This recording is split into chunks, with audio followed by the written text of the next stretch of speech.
Mu biganiro byacu byatambutse twabagejejeho impamvu eshatu zagaragajwe n'ubushakashatsi nko kuba arizo mpamvu abantu bakoreweho ubushakashatsi bagaragaje nk'impamvu nyamukuru zitera gatanya.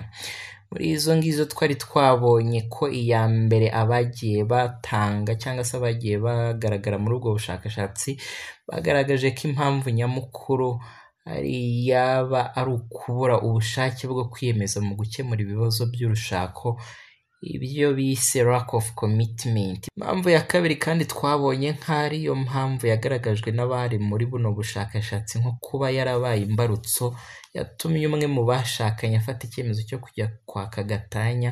Iyo mpamvu yari ugucana inyuma kw'abashakanye cyangwa se ibyitwa infidelity, ndetse tubona ko n'amakimbirane ahoraho mu mubano w'abashakanye nayo yabaye nk'impamvu ya gatatu muri zino mpamvu eshatu nyamukuru zagaragajwe mu bushakashatsi nko kuba arizo nyamukuru mu zitera gatanya.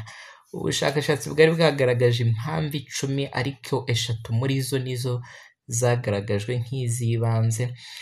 Uko rero mu biganiro byacu by'ubushize twari twabasezeranyije yuko tuzabagezaho n'izindi zagaragajwe muri ubwo bushakashatsi, uyu munsi tugiye gukomeza turebera hamwe n'impamvu ya 4 muri izo mpamvu 10 zitera gatanya. Ndabasuje kandi mbahaye ikaze mu kiganiro cyacu kandi cyanyu mukunda cyane Easy Life Talk, aho tuba tugaruka ku isano riri hagati y'uko umuntu yitwara yaramaze gukura ndetse n'ubuzima yagiye acamo mu bwana bwe, byaba ibyiza cyangwa ibibi umuntu yaciyemo, byose biba bifite uko bigira uruhare mu myitwarire n'imikorere ye yo mu buzima bwa buri munsi, iby'abahanga muri occupational therapy bita occupational performance in daily life activities.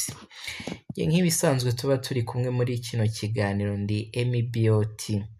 Turashimira kandi abantu bamaze gukora subscribe, tunibutsa abatarayikora kuba bayikora kugira ngo tujye tubana muri bino biganiro byo gusobanukirwa n'uko umuntu yitwara mu mibereho ye ya buri munsi, uko yitwara ndetse n'isano bifitanye n'ahiseho mu bwana.